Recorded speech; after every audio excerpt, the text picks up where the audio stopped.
Каждый ребенок в Новый год ждет чуда и надеется на исполнение своих самых заветных желаний. В этот сказочный праздник долгожданные подарки хотят получить все дети, особенно малыши с ограниченными физическими возможностями, кто волею судьбы обделен полноценным здоровьем, чьи мамы и папы из-за постоянных затрат на лечение не всегда могут обеспечить им даже самую простую радость. Вот уже месяц Юго-Восточный межрайонный центр социальной помощи семье и детям проводит благотворительную акцию «Мечты сбываются» для детей с ограниченными возможностями здоровья. В ее рамках 27 детей Сибаи, а также Баймакского и Зилаирского районов уже получили новогодние подарки от Деда Мороза и Снегурочки. Сотрудники отделения первичного приема населения Юго-Восточного межрайонного центра в роли сказочных персонажей организовали для малышей праздничные мероприятия.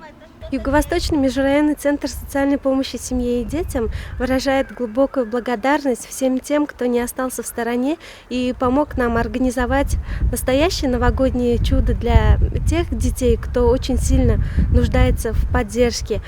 А именно выражаем благодарность Анатолию Филиппову, Олегу Горшенину, Дамиру Гизатуллину, Денису и Диле Мальцевым, Светлане Кулик, Уралу Самарханову, Олегу Курушкину и всем гражданам города, которые помогли нам, бросив деньги в наши ящики-накопители, которые стоят в Аделе, в магазине «Ля Флёр» и в домике.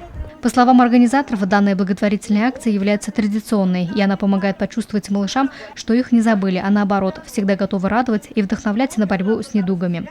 Луиза Мустафина, Игорь Хамитова, Рустам Имангулов, телекомпания СТВ.